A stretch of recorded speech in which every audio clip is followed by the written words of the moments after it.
पूज्याय राघवेन्द्राय सत्यधर्मरताय च। ನಮಸ್ಕಾರ, ಪರಿಮಳ ಮೀಡಿಯಾ ಯೂಟ್ಯೂಬ್ ಚಾನೆಲ್ಗೆ ಸ್ವಾಗತ.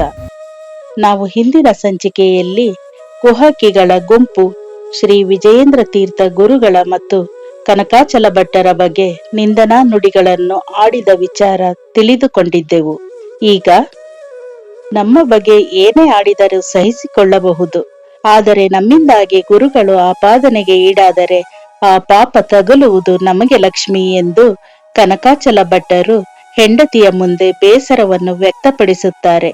ಆಗ ಲಕ್ಷ್ಮೀದೇವಿ, ನಮ್ಮಲ್ಲಿ ಕೆಟ್ಟ ಆಲೋಚನೆಗಳಿಲ್ಲ, ಹೀಗಿರುವಾಗ ಪಾಪದ ಪ್ರಶ್ನೆ ಉದ್ಭವಿಸುವುದೇ ಇಲ್ಲ. ಹೀಗೆ ಮಾತನಾಡಿದವರನ್ನು ಗುರುಗಳ ಮುಂದೆ ಕರೆತಂದು ನಿಲ್ಲಿಸಿ ಇನ್ನೆಂದು ಹೀಗೆ ಮಾತನಾಡಬಾರದು ಎಂಬ ಎಚ್ಚರಿಕೆಯನ್ನು ಕೊಡಿಸಿ, ಇಂಥ ವಿಚಾರಗಳನ್ನು ಮನಸ್ಸಿನಲ್ಲಿ ಇಟ್ಟುಕೊಂಡರೆ ಕೊರಗು ಹೆಚ್ಚಾಗುತ್ತೇ ವಿನಃ ಸಮಸ್ಯೆಗೆ ಪರಿಹಾರ ದೊರಕದು. ಕುಹಕಿಗಳನ್ನು ಗುರುಗಳ ಮುಂದೆ ತಂದು ನಿಲ್ಲಿಸಿದರೆ ಮಾತ್ರ ಮುಂದೆಂದು ಈ ರೀತಿ ಮಾತನಾಡುವ ಸಾಹಸಕ್ಕೆ ಕೈ ಹಾಕುವುದಿಲ್ಲ. ಇದನ್ನು ಇಷ್ಟಕ್ಕೆ ಬಿಡಬಾರದು ಎಂದು ಲಕ್ಷ್ಮೀದೇವಿ ಜೋರು ಧ್ವನಿಯಲ್ಲಿ ಮಾತನಾಡಿ, ನಂತರ ತಾನು ಸ್ವಲ್ಪ ಹೆಚ್ಚು ಮಾತನಾಡಿದೆನು ಎಂದು ಪತಿಯಲ್ಲಿ ಕ್ಷಮೆ ಯಾಚಿಸುತ್ತಾಳೆ. ಕ್ಷಮಿಸಿರೆಂದು ಕೇಳಲು ನೀನೇನು ಅವಿಚಾರದ ಮಾತುಗಳನ್ನು ಚರ್ಚಿಸಿಲ್ಲ ಲಕ್ಷ್ಮಿ, ಇರುವುದನ್ನು ಇದ್ದಂತೆ ಹೇಳಿದರೆ ಒಪ್ಪಬೇಕಾದ್ದೆ ಎಂದು ಕನಕಾಚಲ ಭಟ್ಟರು ಹೆಂಡತಿಗೆ ಸಮಾಧಾನದ ಮಾತುಗಳನ್ನು ಹೇಳುತ್ತಾರೆ. ಆದರೆ ಆಡುವ ಬಾಯಿ ಕಟ್ಟಲಾದೀತೆ. ಗುರುಗಳ ಮುಂದೆ ತಂದು ನಿಲ್ಲಿಸಿದರೆ 4 ದಿನ ಸುಮ್ಮನಿದ್ದು 5ನೇ ದಿನ ಮತ್ತೆ ಮಾತನಾಡುವುದಿಲ್ಲ ಎಂದು ಹೇಳಲಾಗದು. ಅನಂತ ಪದ್ಮನಾಭನ ವ್ರತದ ದಿನ ತಿಮ್ಮಣ್ಣನ ಗಾಯನ ಕೇಳಿ ಗುರುಗಳು ಮೆಚ್ಚಿ ಸನ್ಮಾನಿಸಿದ್ದು ನಮಗೆ ಸಂತೋಷ ತಂದಿರಬಹುದು. ಆದರೆ ಒಬ್ಬರ ಸಂತೋಷ ಇನ್ನೊಬ್ಬರಿಗೆ ವಿಷವಾಗಿದ್ದು ಇಂದು ನಿನ್ನೆಯದಲ್ಲ ಲಕ್ಷ್ಮಿ, ಸನಾತನ ಕಾಲದಿಂದಲೂ ಅನೂಚಾನವಾಗಿ ನಡೆದು ಬಂದ ಮಾನವ ಬುದ್ಧಿ. ಪತಿಯ ಮಾತನ್ನು ಕೇಳಿ ಲಕ್ಷ್ಮೀದೇವಿ ಮೌನ ವಹಿಸುತ್ತಾಳೆ. ನಂತರ ಕನಕಾಚಲ ಭಟ್ಟರು ನಿಟ್ಟುಸಿರು ಬಿಟ್ಟು ಒಂದು ಕ್ಷಣ ಯೋಚಿಸಿ, ನಾವೀಗ ಗಂಭೀರವಾಗಿ ಯೋಚಿಸಬೇಕಾಗಿದೆ. ಇನ್ನು ಹೆಚ್ಚು ಕಾಲ ನಾವಿಲ್ಲೇ ಉಳಿದರೆ ನಮ್ಮಿಂದಾಗಿ ಶ್ರೀ ಗುರುಗಳು ಮಾತು ಕೇಳಬೇಕಾದ ಸಂದಿಗ್ಧ ಬರಬಹುದು. ಕಳೆದ 6-8 ವರ್ಷಗಳಿಂದ ಮಠ ನಮ್ಮನ್ನು ಉಳಿಸಿ ಬೆಳೆಸಿದೆ, ಸಾಕು, ಇನ್ನು ಮುಂದೆ ನಮ್ಮ ಕಾಲ ಮೇಲೆ ನಾವು ನಿಲ್ಲಬೇಕಾಗಿದೆ ಎಂದು ಕನಕಾಚಲ ಭಟ್ಟರು ನೊಂದು ಹೇಳುತ್ತಾರೆ. ಪತಿಯ ಮಾತು ಅರ್ಥವಾಗದೆ ಲಕ್ಷ್ಮೀದೇವಿ, ನಿಮ್ಮ ಮಾತಿನ ಅರ್ಥ ಎಂದು ಪತಿಯನ್ನು ಕೇಳುತ್ತಾಳೆ. ಆಗ ಕನಕಾಚಲ ಭಟ್ಟರು ಒಂದು ಕ್ಷಣ ಮೌನವಾಗಿ ಗುರುಗಳ ಅಪ್ಪಣೆ ಪಡೆದು ಮಠದಿಂದ ದೂರವಾಗಿ ಬೇರೆ ಎಲ್ಲಾದರೂ ಸ್ವತಂತ್ರ ಜೀವನ ನಡೆಸುವ ಆಲೋಚನೆ ಎಂದು ಹೇಳುತ್ತಾರೆ. ಪತಿಯ ಮಾತನ್ನು ಕೇಳಿ ಒಂದು ಕ್ಷಣ ಲಕ್ಷ್ಮೀದೇವಿಗೆ ಆಶ್ಚರ್ಯವಾಗುತ್ತದೆ. ನಂತರ ಇಬ್ಬರೂ ಮೌನ ವಹಿಸುತ್ತಾರೆ. ಕನಕಾಚಲ ಭಟ್ಟರೇ ಮೌನ ಮುರಿದು, ಇದು ನಾನೊಬ್ಬನೇ ತೆಗೆದುಕೊಳ್ಳಬೇಕಾದ ತೀರ್ಮಾನವಲ್ಲ. ಸೋಲು ಗೆಲುವು, ನೋವು ನಲಿವು, ಸುಖ ದುಃಖ, ಕಷ್ಟ ನಷ್ಟಗಳಲ್ಲೆಲ್ಲ ಸಮಭಾಗಿಯಾಗಿ ಸಮಚಿತ್ತದಲ್ಲಿ ಸಂಸಾರ ಮಾಡಿ ಸಹಭಾಗಿಣಿಯ ಸ್ವಧರ್ಮವನ್ನು ಧಾರ್ಮಿಕವಾಗಿಯೇ ಸ್ವೀಕರಿಸಿ ಅನುವರ್ತಿಯಾದ ನಿನ್ನ ಅಭಿಪ್ರಾಯವೂ ಮುಖ್ಯ ಲಕ್ಷ್ಮಿ. ಹೇಗೂ ತಿಮ್ಮಣ್ಣ ಬೆಳೆದು ದೊಡ್ಡವನಾಗಿ ಸ್ವತಂತ್ರವಾಗಿ ಆಲೋಚಿಸುವ ಹಂತ ತಲುಪಿದ್ದಾನೆ. ಅವನಲ್ಲೂ ಈ ವಿಷಯ ಪ್ರಸ್ತಾಪಿಸಿ ಮಠದಿಂದ ದೂರ ಆಗಬೇಕೆಂದು ನನ್ನ ಆಲೋಚನೆ. ಇದಕ್ಕೆ ನಿನ್ನ ಅಭಿಪ್ರಾಯ ಎಂದು ಒಂದು ಸಹಮತದ ಸಂಸಾರದಲ್ಲಿ ಪತಿಯು ಪತ್ನಿಗೆ ನೀಡಬೇಕಾದ ಗೌರವವನ್ನು ನೀಡಿ ವಿನಯದಿಂದ ಪತ್ನಿಯ ಅಭಿಪ್ರಾಯ ಕೇಳುತ್ತಾರೆ.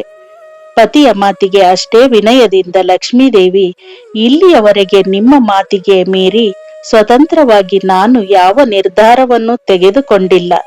ಹೀಗಿರುವಾಗ ನನ್ನ ಅಭಿಪ್ರಾಯದ ಬಗ್ಗೆ ಚರ್ಚೆಯೇ ಇಲ್ಲ. ವಿಜಯನಗರ ಸಾಮ್ರಾಜ್ಯದ ಪತನಕ್ಕೂ ಮುಂಚೆ ಕಷ್ಟ ನಷ್ಟಗಳ ಅರಿವಿರಲಿಲ್ಲ. ನಂತರ ಅನುಭವಿಸಿದ್ದು ಬಾಳು ಬದುಕನ್ನು ಪಕ್ವಗೊಳಿಸಿದೆ. ನಡೆಯುವಾಗ ಕಾಲಿಗೆಡರುವ ಕಲ್ಲನ್ನು ಶಪಿಸುವುದಲ್ಲ, ಅದನ್ನೆತ್ತಿ ಬೇರೊಬ್ಬರಿಗೆ ಎಡರದಂತೆ ಮಾಡಿ ಮುಂದೆ ನಡೆಯಬೇಕು ಎಂದು ಗುರುಗಳು ಸದಾ ಹೇಳುತ್ತಿರುತ್ತಾರೆ. ಇದು ನಿಮಗೂ ನೆನಪಿರಬಹುದು. ಇಂದು ಮಠದಲ್ಲೆದ್ದಿರುವ ಮಾತು ಬೀದಿಯಲ್ಲಿ ಎಡರಿದ ಕಲ್ಲು, ಅದನ್ನು ಪಕ್ಕಕ್ಕೆ ಎಸೆದು ಮುಂದುವರಿಯಬೇಕೇ ಹೊರತು ಎನ್ನುತ್ತಿದ್ದಂತೆ ಕನಕಾಚಲ ಭಟ್ಟರು ಉಸುನಗೆ ಬೀರಿ, ಇದು ಎಡವಿದ ಕಲ್ಲಲ್ಲ ಲಕ್ಷ್ಮಿ, ಹಿಂಬಾಲಿಸಿ ಬಂದು ಅಡರುವ ಕಲ್ಲು. ಮುಂದೆ ಇದೇ ಹಾಲಾಹಲವಾಗಬಹುದು. ನಮಗೇನಾದರೂ ಚಿಂತೆ ಇಲ್ಲ. ಆದರೆ ನಮ್ಮಿಂದಾಗಿ ಶ್ರೀಮಠಕ್ಕೆ, ಶ್ರೀ ಗುರುಗಳಿಗೆ ಕೆಟ್ಟ ಹೆಸರು ಬರಬಾರದು. ಇಲ್ಲಿನ ನಮ್ಮ ಇರುವಿಕೆ ಮಠಕ್ಕೆ ಅಪಪ್ರಚಾರ ಹೊತ್ತು ತರಬಾರದು. ಆದ್ದರಿಂದ ಈ ವಿಚಾರ ಗುರುಗಳಲ್ಲಿ ತಿಳಿಸಿ ಬೇರೆಲ್ಲಾದರೂ ಬದುಕು ಹುಡುಕಿಕೊಂಡು ಹೋಗಬೇಕೆಂಬುದು ನನ್ನ ನಿರ್ಧಾರ. ಇದಕ್ಕೆ ನೀನು ಎಂದು ಕನಕಾಚಲ ಭಟ್ಟರು ತಮ್ಮ ಮಾತನ್ನು ಅರ್ಧಕ್ಕೆ ನಿಲ್ಲಿಸಿ ಪತ್ನಿಯ ಉತ್ತರಕ್ಕಾಗಿ ಕಾಯುತ್ತಿರುತ್ತಾರೆ. ಪತಿಯ ಮನದಾಳವನ್ನು ಅರಿತಿರುವ ಪತ್ನಿ ಪತಿಯ ನಿರ್ಧಾರವನ್ನು ಸಹಮತದಿಂದ ಒಪ್ಪಿ, ಅನ್ನ ನೀರಿನ ಋಣ ಅದೆಲ್ಲಿದೆಯೋ ಅನುಸರಿಸಿ ಹೋಗಬೇಕಲ್ಲವೇ? ಬೇಡವೆಂದರೂ ಬಂದು ಬಡಿಯುವ ಭವಿಷ್ಯಕ್ಕೆ ಅಡ್ಡಗೋಡೆ ಕಟ್ಟಲು ಸಾಧ್ಯವೇ? ನಿಮ್ಮ ಇಚ್ಛೆ ನನ್ನ ಇಚ್ಛೆ, ನಿಮ್ಮ ನಿರ್ಧಾರವೇ ನನ್ನ ನಿರ್ಧಾರ ಎಂದು ಲಕ್ಷ್ಮೀದೇವಿ ದುಃಖಿತಳಾಗಿಯೇ ಒಪ್ಪಿಗೆ ಸೂಚಿಸುತ್ತಾಳೆ.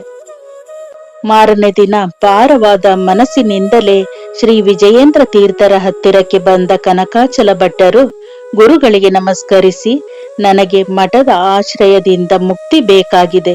ತಪ್ಪು ತಿಳಿಯದೆ ನನ್ನ ಈ ಕೋರಿಕೆಯನ್ನು ಕರುಣಿಸಿ ಗುರುದೇವ ಎಂದು ಕನಕಾಚಲ ಭಟ್ಟರು ವಿನಮ್ರರಾಗಿ ಗುರುಗಳಲ್ಲಿ ಕೇಳುತ್ತಾರೆ. ಆಗ ಶ್ರೀ ವಿಜಯೇಂದ್ರ ತೀರ್ಥ ಗುರುಗಳು ಕನಕಾಚಲ ಭಟ್ಟರ ಪ್ರಶ್ನೆಗೆ ನೇರವಾಗಿ ಉತ್ತರವನ್ನು ಕೊಡದೆ, ಕನಕಾಚಲರೇ, ನೀವು ನದಿಯಲ್ಲಿರುವ ಕಲ್ಲಿನ ಬಂಡೆಯನ್ನು ನೋಡಿದಿರಲ್ಲವೇ? ಎಷ್ಟೇ ನೀರು ಹರಿಯಲಿ, ಎಷ್ಟೇ ಮಳೆ ಬರಲಿ, ಬಿಸಿಲಿನ ತಾಪವಿರಲಿ, ಅದು ಜಗ್ಗುವುದಿಲ್ಲ. ಹಾಗೆಯೇ ಮಠಕ್ಕೂ ಮರಕ್ಕೂ ವ್ಯತ್ಯಾಸವಿಲ್ಲ. ಮರದ ನೆರಳಲ್ಲಿ ಹೇಗೆ ಎಲ್ಲಾ ಗುಣ ಸ್ವಭಾವದವರು ಆಶ್ರಯ ಪಡೆಯುತ್ತಾರೋ ಹಾಗೆ ಮಠದಲ್ಲೂ ಎಲ್ಲಾ ಮನೋಭಾವದ ಜನರು ಆಸರೆ ಪಡೆಯುತ್ತಾರೆ. ಅದಕ್ಕೆ ವಿಚಲಿತರಾಗಬಾರದು, ಮನಸ್ಸು ಕಲ್ಲಾಗಬೇಕು ಎಂದು ಗುರುಗಳು ಸೂಕ್ಷ್ಮವಾಗಿ ಕನಕಾಚಲ ಭಟ್ಟರಿಗೆ ವಿಚಾರವನ್ನು ತಿಳಿಸುತ್ತಾರೆ. ಎಲ್ಲವೂ ಪೂರ್ವ ನಿರ್ಧಾರಿತ ಕನಕಾಚಲರೇ. ಇದನ್ನು ಅರಿತ ನಮ್ಮ ಗುರುಗಳು ನಿಮಗೊಂದು ಕರ್ತವ್ಯವನ್ನು ವಹಿಸಿದ್ದಾರೆ. ಇನ್ನು ಮುಂದೆ ನಿಮ್ಮ ಜವಾಬ್ದಾರಿ ಕಾವೇರಿ ಪಟ್ಟಣದಲ್ಲಿ. ಶ್ರೀ ಗುರುಗಳ ಮಾತನ್ನು ಕೇಳಿ ಕನಕಾಚಲ ಭಟ್ಟರಿಗೆ ಆಶ್ಚರ್ಯವಾಗುತ್ತದೆ. ನನಗೆ ಅರ್ಥವಾಗಲಿಲ್ಲ ಗುರುಗಳೇ ಎಂದು ಕನಕಾಚಲ ಭಟ್ಟರು ಕೇಳುತ್ತಾರೆ. ಆಗ ಶ್ರೀ ವಿಜಯೇಂದ್ರ ತೀರ್ಥರು, ಕಾವೇರಿ ಪಟ್ಟಣದಲ್ಲಿ ಹಿಂದೆ ಸ್ಥಾಪನೆಯಾಗಿರುವ ವಿದ್ಯಾಪೀಠ ಈಗ ಅವ್ಯವಸ್ಥೆಯಲ್ಲಿದೆ. ಅದರ ಪುನರುಜ್ಜೀವನದ ಸಲುವಾಗಿ ನಿಮ್ಮನ್ನು ಕಾವೇರಿ ಪಟ್ಟಣಕ್ಕೆ ಕಳಿಸುವ ನಿರ್ಧಾರ ಈಗಾಗಲೇ ಗುರುಗಳು ತಿಳಿಸಿದ್ದಾರೆ. ಆದರೆ ಈ ವಿಷಯ ನಮಗೆ ತಿಳಿಯುವ ಮುನ್ನ ಗುರುಗಳು ಆಗಲೇ ಗ್ರಹಿಸಿದ್ದಾರೆ ಎಂದು ಶ್ರೀ ವಿಜಯೇಂದ್ರ ತೀರ್ಥರು ಹೇಳುತ್ತಾರೆ. ಆಗ ಕನಕಾಚಲ ಭಟ್ಟರು, ಅವರು ಅಪರೋಕ್ಷ ಜ್ಞಾನಿಗಳು, ಅವರಿಗೆ ತಿಳಿಯದ್ದೇನಿದೆ ಗುರುಗಳೇ ಎಂದು ಹೇಳುತ್ತಾರೆ. ಹಾಗಿದ್ದರೆ ಕಾವೇರಿ ಪಟ್ಟಣಕ್ಕೆ ಹೋಗಲು ನಿಮಗೆ ಒಪ್ಪಿಗೆಯೇ ಎಂದು ವಿಜಯೇಂದ್ರ ತೀರ್ಥರು ಕನಕಾಚಲ ಭಟ್ಟರನ್ನು ಪ್ರಶ್ನಿಸುತ್ತಾರೆ. ಆಗ ಕನಕಾಚಲ ಭಟ್ಟರು, ಗುರುಗಳೇ, ನಾವು ನಿಮ್ಮ ಆಶ್ರಯದಲ್ಲಿ ಇದ್ದೇವೆ. ನೀವು ತೋರಿಸಿದ ಹಾದಿ ನಮಗೆ ಸದಾ ಮಾನ್ಯ ಎಂದು ಕನಕಾಚಲ ಭಟ್ಟರು ವಿನಯದಿಂದ ಕಾವೇರಿ ಪಟ್ಟಣಕ್ಕೆ ಹೋಗಲು ಒಪ್ಪಿಗೆಯನ್ನು ಸೂಚಿಸುತ್ತಾರೆ. ಆಗ ಶ್ರೀ ವಿಜಯೇಂದ್ರ ತೀರ್ಥರು, ಸರಿ ಹಾಗಾದರೆ, ಆದರೆ ಇನ್ನೊಂದು ವಿಚಾರ ಎಂದಾಗ ಕನಕಾಚಲ ಭಟ್ಟರು ಆಶ್ಚರ್ಯದಿಂದ ಗುರುಗಳನ್ನೇ ನೋಡುತ್ತಿರುತ್ತಾರೆ. ಪೂಜ್ಯಾಯ ರಾಘವೇಂದ್ರಾಯ ಸತ್ಯಧರ್ಮರತಾಯ ಚ. ಇದೇ ರೀತಿ ಶ್ರೀ ಗುರುರಾಯರ ಸಂಪೂರ್ಣ ಚರಿತ್ರೆಯನ್ನು ತಿಳಿಯಲು ನಮ್ಮ ಪರಿಮಳ ಮೀಡಿಯಾ ಯೂಟ್ಯೂಬ್ ಚಾನೆಲ್ ಅನ್ನು ಸಬ್ಸ್ಕ್ರೈಬ್ ಮಾಡಿ, ಲೈಕ್ ಮಾಡಿ, ಶೇರ್ ಮಾಡಿ. ಧನ್ಯವಾದಗಳು.